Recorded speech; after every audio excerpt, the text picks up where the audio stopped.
Welcome to Dare to be Seen, brought to you by Elyssa Vulpes Productions and EDN Publishing. Join our host, Elisa de Napoli, aka Elyssa Vulpes, author, artist coach, and singer-songwriter, as she engages in down-to-earth, insightful, and inspiring conversations with female indie singer-songwriters, composers, and musicians.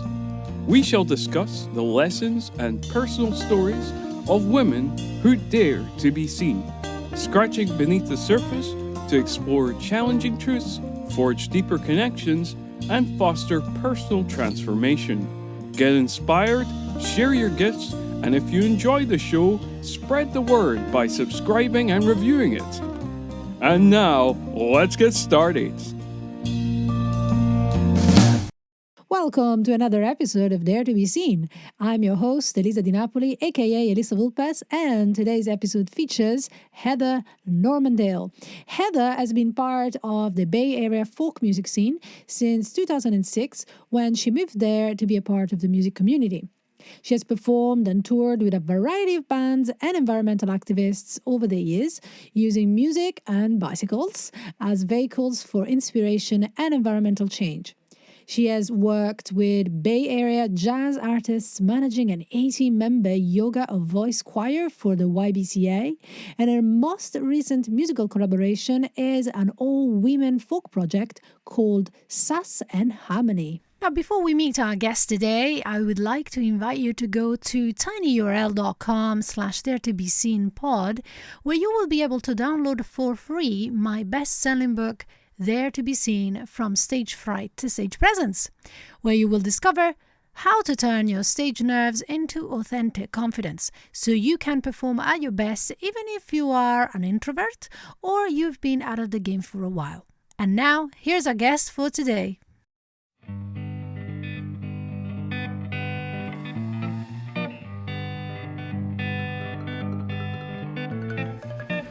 I've always been the hard-headed type, choosing the road that combines both my wildest dreams and the unexpected things that never I have seen. Well, I definitely think that the process of learning anything, of course, involves failing, making mistakes, and being able to laugh at that and being able to have fun with the process is super important. Me with my wildness, be free and run away without me having roots to hold me strong, like the branches that hang long from the oak that sings its song down by the river, dancing down by the river. And I wasn't super fond of the tradition of making the Western music tradition like the center of the universe, which a lot of, most music programs do that. They start in Europe. And I'm like, well, what about the rest of the world? I love African music. I love, music from India and South America. And I just felt like, I don't know if I can handle such a white-centered delusion of what music is. Into the walls, cracking the nuts and seeds of the mysteries that we all long to solve. Always been so physically active that's why I was attracted to the idea of bike tours, because I was like, whoa, okay, so you get to see the nature and you get to do the music. That combines both my wildest dreams and the unexpected things that never I have seen.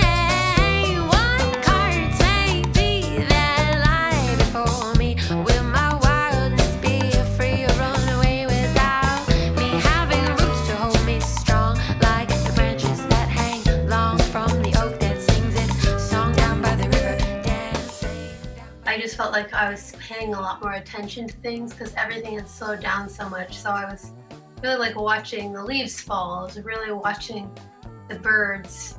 I felt more connected to those things and was feeling a lot of emotion in myself too. And really hoping that regardless of the difficulties in the situations, that ultimately we hope that love is the thing that survives. Bring our dreams to life.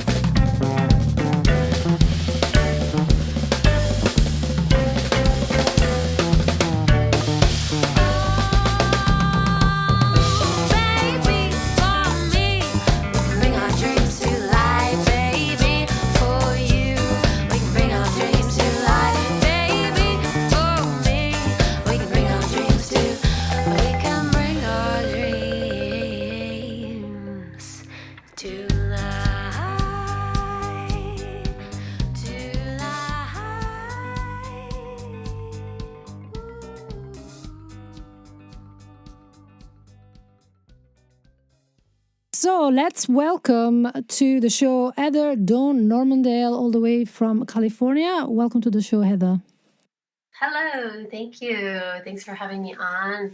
I'm happy to be invited to the podcast today. Thank you. Well, I'm absolutely delighted to have you.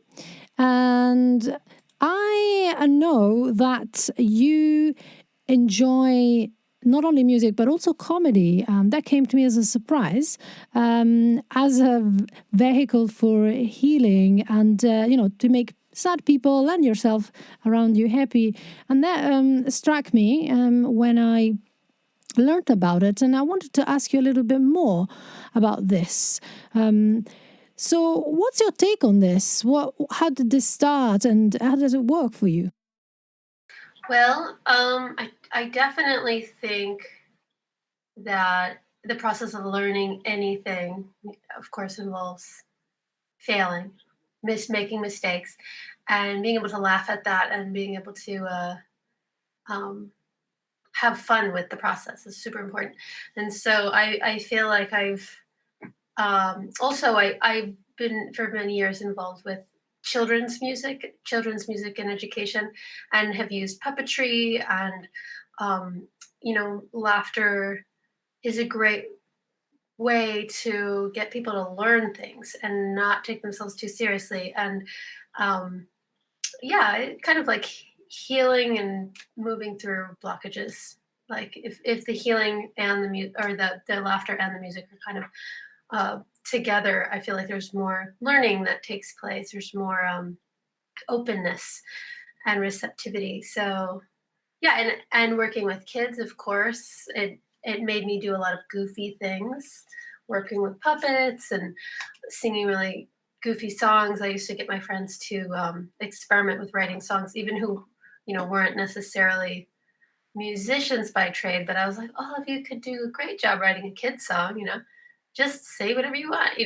And so it's been fun doing workshops like that to get folks to just expand their creativity through that having it be fun and goofy and being open. Yeah, and then when it comes to you, when you feel sad, do you then cheer yourself up in the same way? Does it work for you in that way, or maybe it's not just about cheering yourself up? Maybe it's about going into a place that requires healing. Do you use music for that for yourself? Yeah, over the years, I've definitely used songwriting as a vehicle for uh, understanding paradoxes and kind of like things that don't make sense to me, things that I'm struggling with emotionally. I'll kind of I'll start to think about them in like archetypes, and um, just you try to work those things into uh, like meaning the answer, figuring out the answer to my problem, but relating it to an analogy of nature, like a natural process or like some other kind of story. I try to build lyrics with multiple meanings sometimes. Sometimes it's more direct and obvious, but yeah, the songwriting and definitely the physical act of singing is um, a really great way to just like stimulate, it vibrates your whole core. It's really good for your lungs. Um, it helps you, it kind of distracts you from obsessive thinking sometimes, just the vibrating of your skull. It's like cleansing, almost like cleansing of your palate, so to speak, of sounds. Yeah, it's like you go into a different way of being, of experiencing yourself in the world. And was wondering, was that always the case? Is that something that developed throughout the years, or did your love for music surface at the same time as your need for healing? It's a good question. Well, I started playing music when I was a teenager, so probably like 13 or 14. Um, I mean, and as a kid, everyone goes through weird, well, not to say anything that everybody goes through the same things, but middle school times, high school times tend to be very difficult for kids going through like interpretation of their identity and like just like interpersonal problems, parent issues. So I started writing right away, and like I just started taking guitar lessons and started making stuff up when I was 14. And yeah, that definitely helped me deal with some of my own questions like, oh, here, I'll write it in a form of a song. And sometimes I look back at some of that stuff and I'm like, wow, I was saying this to myself as a 14-year-old. That's kind of cool. Or I look back and I'm like, oh gosh, no. But in any case, it definitely, whatever it is, it was great to experiment and be embodied in a musical process, sharing it with my friends. And it definitely was a very strong tool for identity building in my community. You know, bringing people together. I always felt like music would make people come together and listen and feel and be open, be emotional, be happy. Um, so it continued also because of positive feedback that I received from folks. I was like, yeah, I'm gonna keep doing this. you know. So, do you feel that your music revolves around a specific topic or something that you're particularly passionate about? Does it have a message, if any? I'd say there's been different phases of different kinds of messages, but mostly it's very um, interpreting love, interpreting heartache, um, environmental uh, environmental topics, just kind of like um, appreciation of the natural world, and using analogies from nature for human, you know, self discovery and looking into our own minds to understand how we work. So it's very introspective of the human process. I studied anthropology in college, and there was a point at which I made the choice to not study music. And it's not, I've regretted that choice at certain times, but I was like, really what I want is to study human nature for the content of what I'm writing, because that's what's interesting to me. Like I felt like I was happy with, my own learning process of music. And I wasn't super fond of the tradition of making the Western music tradition like the center of the universe, which a lot of, most music programs do that. They start in Europe. And I'm like, well, what about the rest of the world? I love African music. I love, music from India and South America. And I just felt like, I don't know if I can handle such a white-centered delusion of what music is. Like I want it inclusive of the whole world. So that was another angle of why I studied anthropology, is because I looked at a lot of times what role music was playing in different societies and different communities, the role of music in religion, and those things all were really good inspirations for the kind of music that I write. Wow, that's very interesting. And I know that you are also very passionate about the environment. You're a bit of an activist, and I read about you that you do these great events that involve bikes that generate energy so that actually you can have a sustainable music tour that's powered by bicycles. And that's something that I never heard before. Tell me a little bit about that. Maybe you could tell us your best and worst moment in that field. Well, I started doing that in 2009 as I tagged along with a group called Pleasant Revolution. They, a band called the Ginger Ninjas and Shake Your Peace, they were doing a trip from San Francisco to Mexico on bikes. And they were friends of friends. And I was just, what is this? How do you do this? I was just super intrigued at the whole process. And I was like, man, my life is so tied to my job and my apartment and my relationships and my band. And, at the time they didn't want to do bike touring. So I just kind of thought about that group for a couple years. And then they did a number of tours and then invited me to join in 2009. And it was perfect timing um, for me to do something different. So I started touring with them on bike in the Northwest United States. We did Vancouver, um, Portland, Oregon, and Seattle, and then planned the next summer a 6-month European tour. And it was great because it was working with 5 different bands who all really were enthusiastic about bikes and the bike culture, as far as like just encouraging rather than shaming people for anything, because that doesn't work, like for driving or something, but making it obvious that biking is fun and liberating and invigorating, and that we're so obsessed as a culture with moving fast, like timelines, like money, everything's based on like time being fast. And so people are flying on planes and rushing from place to place, and there's less time to say bike to commute, even though it's like maybe a better quality of life in the long run. So that was kind of a breakthrough of experiencing like, yes, biking is a life improvement, to be underneath this big blue sky all the time, and then very engaged with the natural environment that I want to be, that I'm singing about and want to be connected to.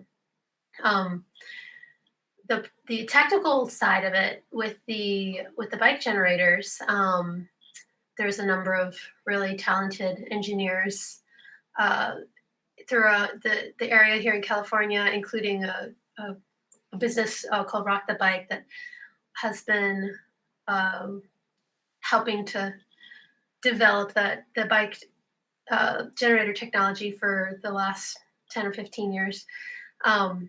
We have used their equipment to put on these festivals, and in Europe we did like 10 different countries. We did big free festivals, organizing with the folks in Berlin and London and Brighton, in Brussels and Barcelona, all over the place. And we'd be organizing with bicycle advocates or environmentalist punks or musicians or some combination of all of them.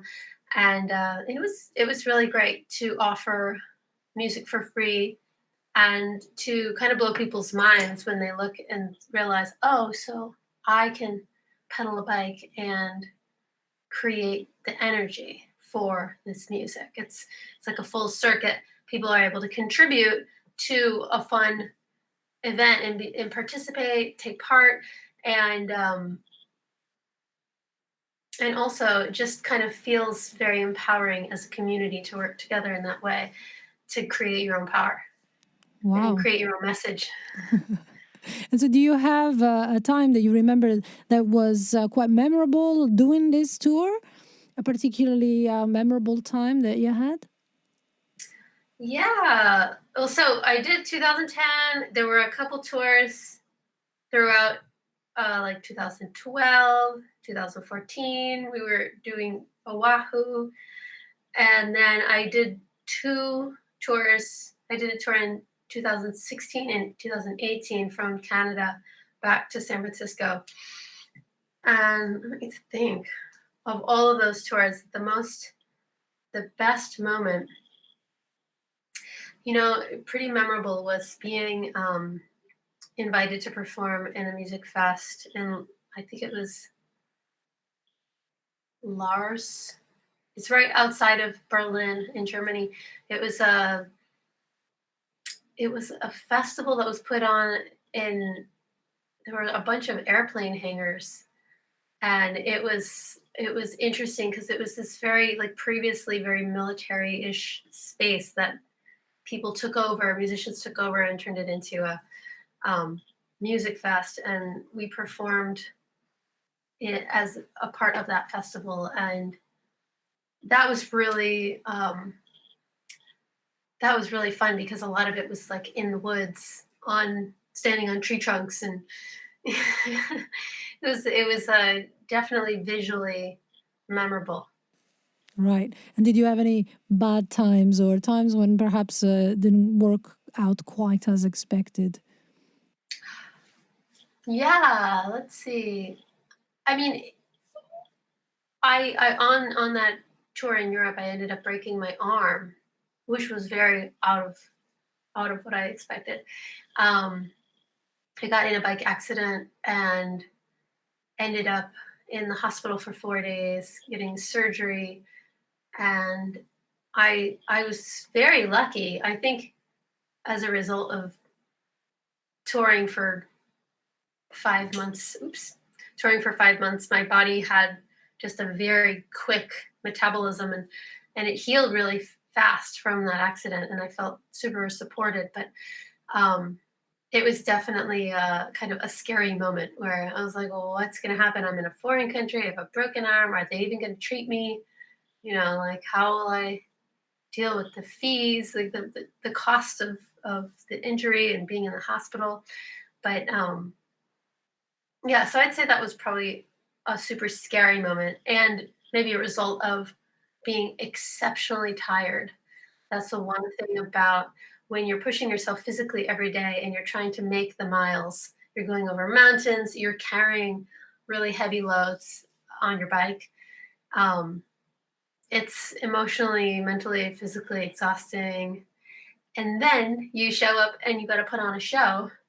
So everybody unpacks their bikes, they put all the gear up, you perform. So it's not like showing up and just walking out to the mic, and it's like busting your butt, for hours to arrive, to set up, to do all your own roadieing. Then you perform, then you got to pack it all up and then continue biking to wherever you're going to sleep. So I do remember being like, going through physical training like that is really intense. It makes you really strong, but there's also moments where you're just like, this is not sustainable. This is a sustainable tour. I'm like, but it's not sustainable for the musicians. but what doesn't kill you makes you stronger. So I didn't die, I just broke my arm.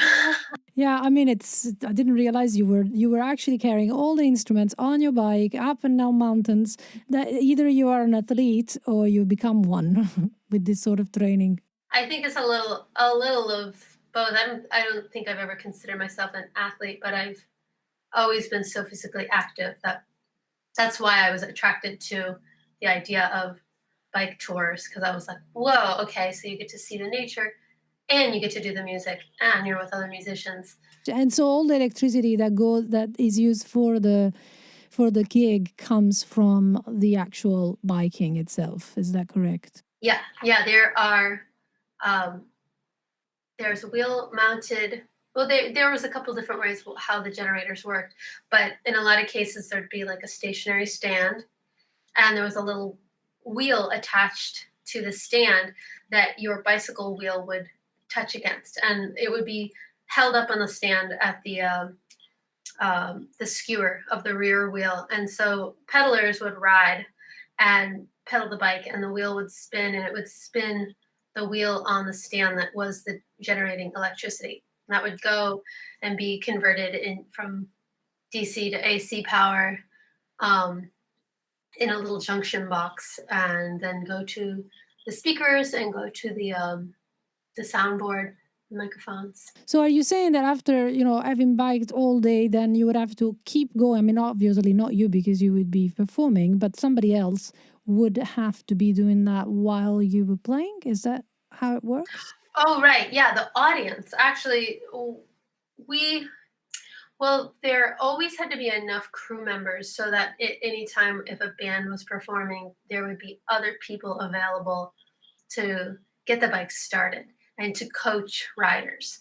So coaching riders means like psyching up the audience and being like, hey, this is a social experiment. This is a collective empowerment, and you can contribute to making this free event happen by lending us the energy from your breakfast this morning. And so we would get volunteers to jump on a bike for 5 minutes, or sometimes they'd be super enthusiastic and they'd pedal the whole concert, like dancing while they pedal. So there was always plenty, well, I can't say always, but most of the time there were a lot of people really enthusiastic about helping out. And they didn't necessarily think of like, oh, I'm working for you. They'd be like, oh my gosh, this is so cool. Like I'm a wheel, a cog in the wheel in the whole process. So yeah, there were times though where people were like, you want us to pedal for your concert? You gotta pay me, But that was rare. It was more often that people just wanted to participate, and it was like a museum exhibit or something. People were like, what? I've never heard of that. I want to try it out. So you were never left with, with no one wanting to help out. That's right.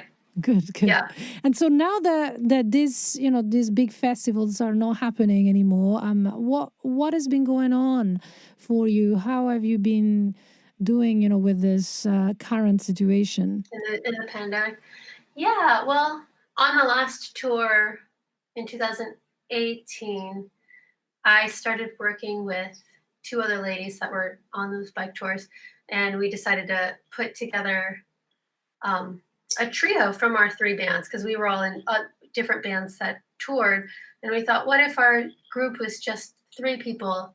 It might be, we might experiment with it being a little easier to do, tours without so much overhead costs and massive organization, because the bike tours are really cool, but also it takes a lot of organization, and it usually takes a couple people playing key leadership roles to make sure all the pieces are fitting together well. So we were like, oh, what if we try it on a smaller scale? And that was what has become Sass and Harmony. This year, because it was just the three of us, it was easy for us to become a pod, a safe pod, safe from COVID. And like, we worked on new recordings, we worked on music video filming. We've actually been able to use this time for a lot of creative projects that before we may not have had as much time for, because to be honest, like two of the three of us lost employment during this time, lost our other employment, non-musical, and all of our musical employment. So we're like, well, if we don't have this other stuff to do, then we might as well pour our hearts and souls into creative work. So it's been positive in that aspect. It's been hard in a lot of ways because people have had lots of family issues, and not everybody's been in town the whole time. There's lots of health stuff and stress from the politics that are impacting us. But we haven't done I was about to say we haven't done any bike power, but we were able to actually do one bike power event this year, and it was in July, the CD release for our new album, Twisted Nautilus. We decided to host a show on a nearby hilltop in Berkeley, out in the Tilden Nature Reserve. And we brought a couple bikes out, a couple stands and speakers, and we worked with a crew that made these little social distanced seating areas so that people could attend and wear their mask and stay in their social distanced areas.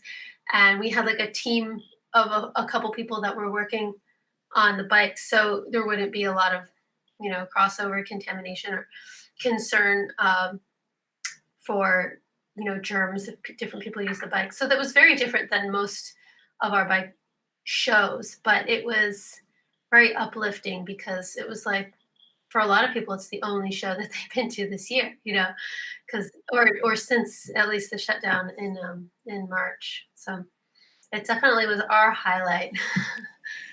So did you find that that people enjoyed it just as much or even more than the normal? The normal, like if we had done it inside? Yeah. There's something I think really special when you are able to do music outside.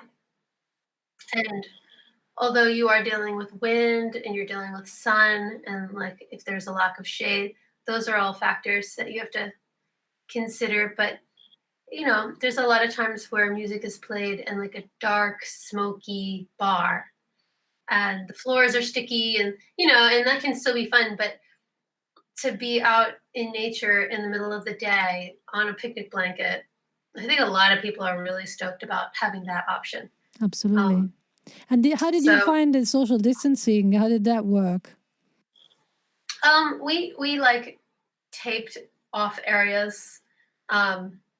We just kind of made a bunch of squares, and then people pre-purchased tickets, and so we knew how many people were going to be there. We had like a cap of 50 people, and just organized, like if you were coming with a guest, you could be in a square together, and we just kind of had to do a lot more micromanaging of like who was coming, who said they were coming with their pod or whatever, and just kind of spacing things out that way, and then asking people to wear masks and stuff like that. And did you find it had the same energy as a normal gig? Was it better? Was it worse? In what way did you feel it affected the actual feeling experience of the gig? Well, I think it was definitely way more work because we had to cart a lot of stuff.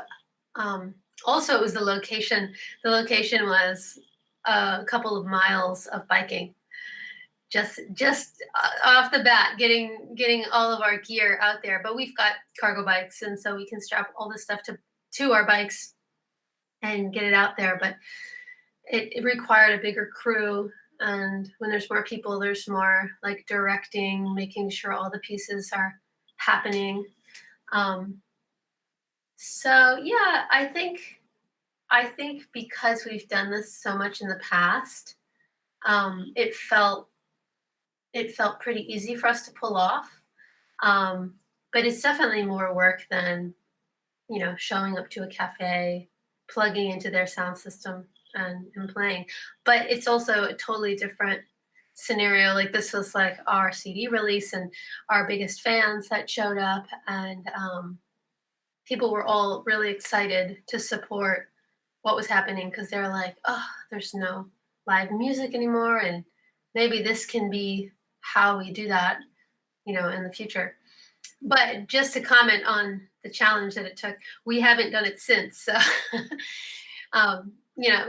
we decided afterwards that, we would try and do online shows and work on promotion because it was such a huge undertaking. And then one of our band members actually had to leave town for family reasons. So we won't be planning any shows until the new year,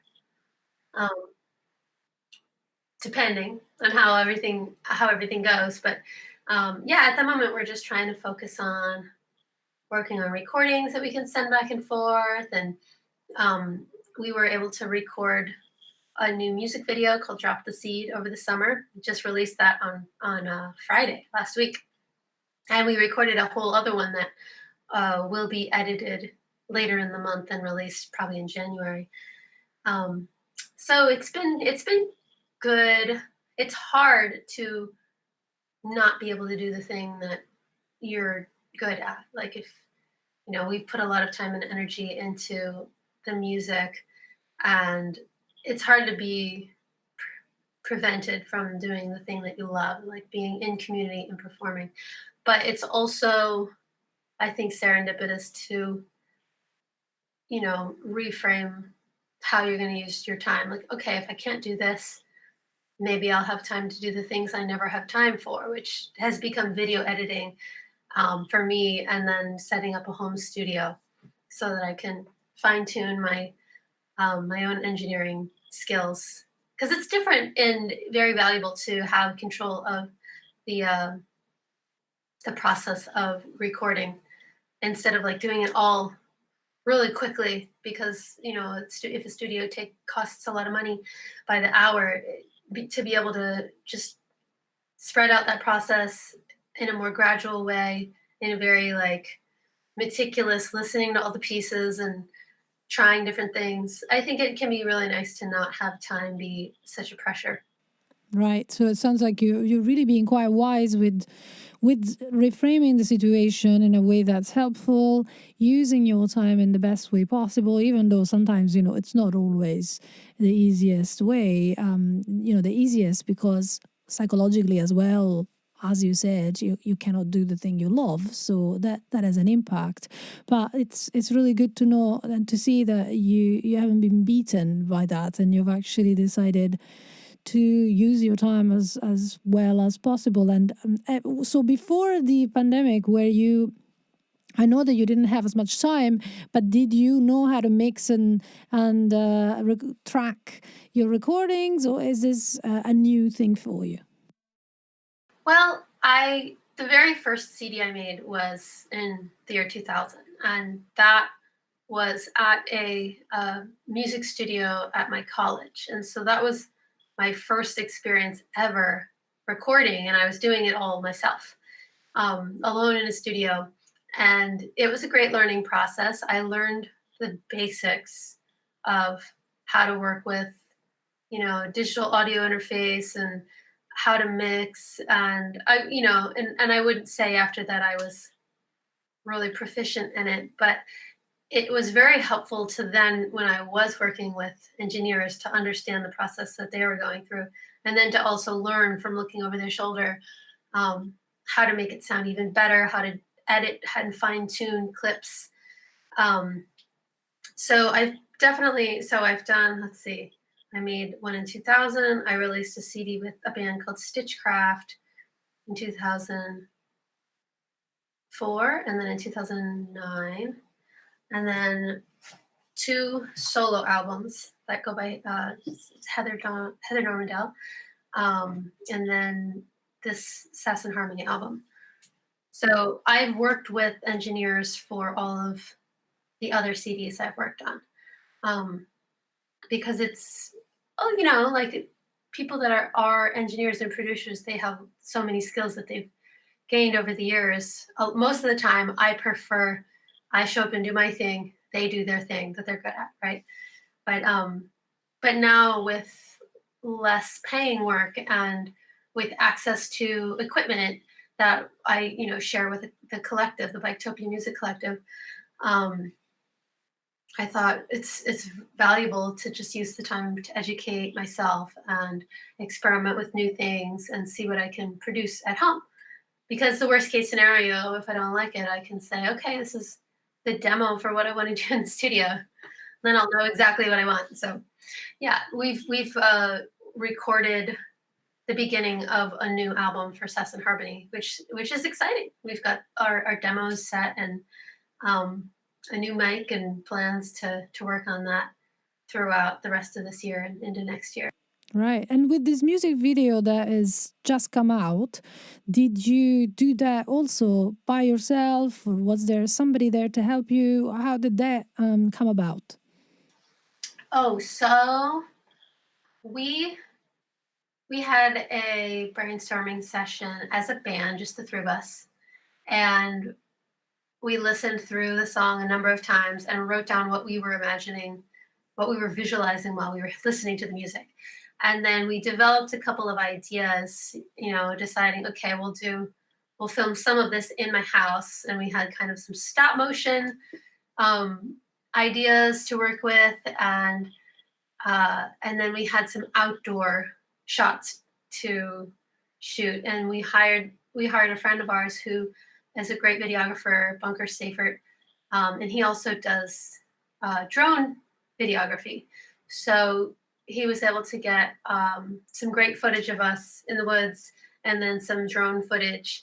And then I filmed the other shoot that was like down in my basement, and then edited the whole thing on Final Cut Pro. So we envisioned it together.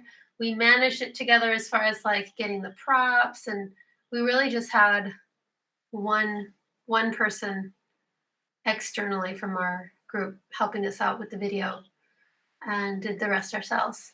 So that one was quite an undertaking. This other video that we did for the Empress, which is the second song on the album, which is going to be the next one we release, that one we had a whole crew. We had 2 dancers.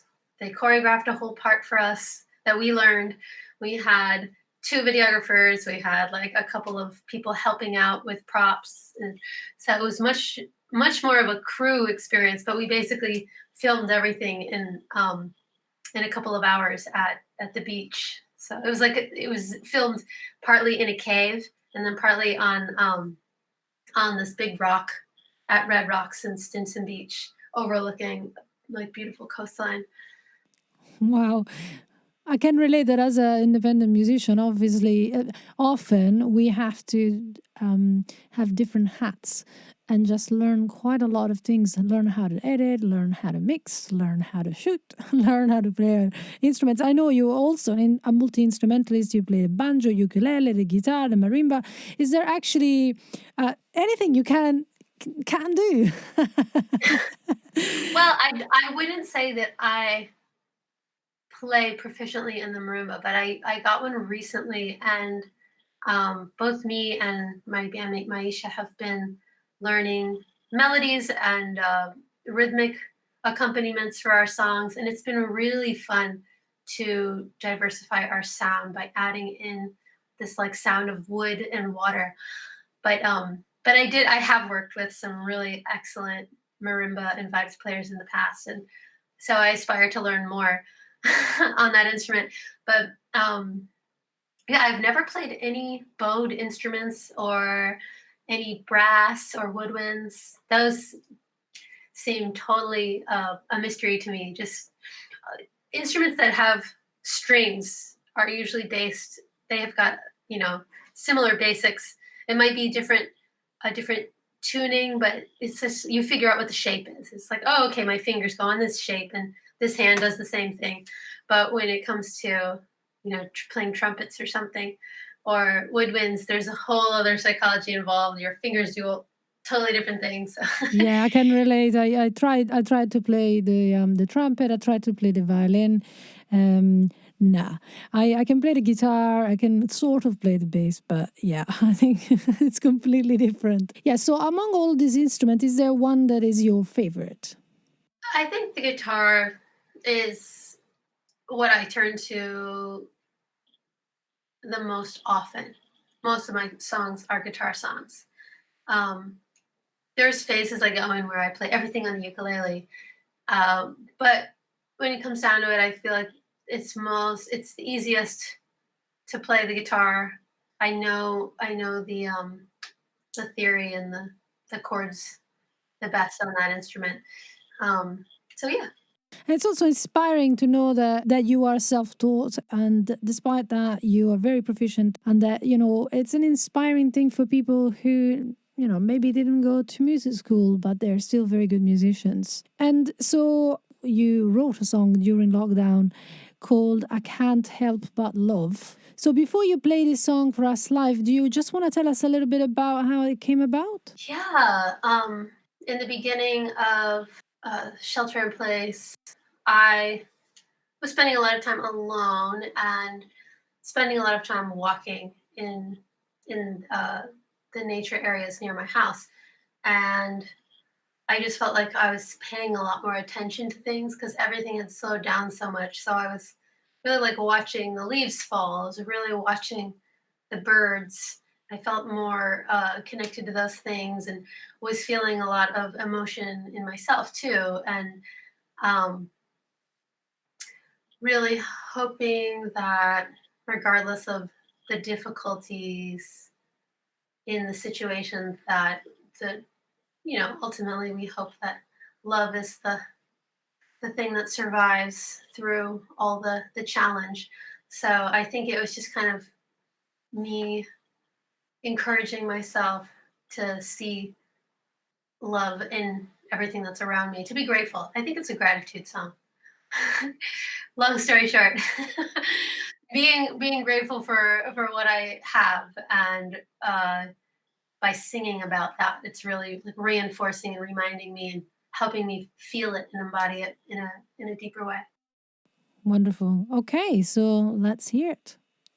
I can't help but love the flowers that fall from the tree into my hand, then gracefully down to my feet. They show me such vulnerability, the same that I feel and need. Oh, I hope I can provide relief with my hands, with my hands, with my hands. May they be soft pillows for you to land. I can't help but love the mockingbird who sings out my door. And she asks me what I am looking for. And that moment could not be more clear. And the bells, they have rung in my ear. It's her song, with her song, with her song. She calls me to where I belong. With her song, I'll take it with me when I am alone. I can't help but love. Oh, can't help but love. Oh, can't help but love.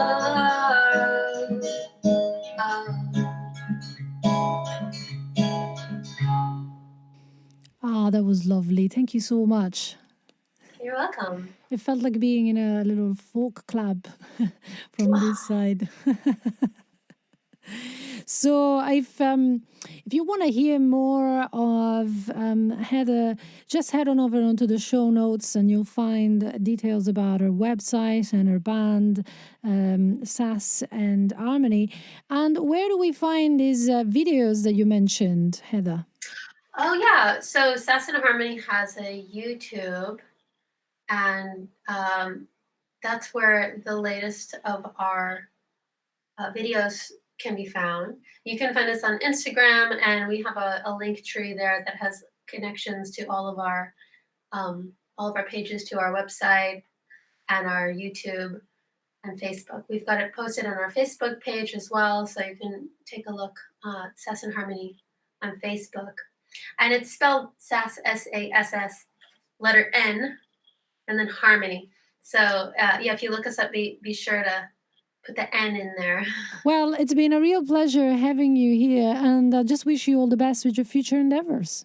That was my guest, whom I'd like to thank once again for coming to the show.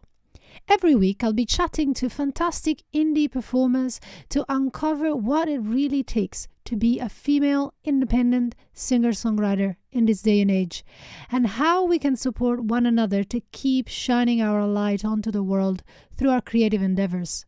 So make sure you don't miss out by subscribing to Dare to Be Seen and follow us on socials at Elyssa Vulpes and at Artist Creativity Coach. I've been your host, Elisa Di Napoli, aka Elyssa Vulpes. Thank you for listening, and please do support the podcast by leaving a review of the show or buying me a coffee on daretobeseenpodcast.com. That's all for this episode of Dare to Be Seen. Join the conversation on daretobeseencommunity.com and help us create an empowering community of independent female singer-songwriters, composers, and musicians who support one another. For show notes, resources, and information on today's episode, visit daretobeseenpodcast.com. And remember, shine your own unique light onto the world. It needs it.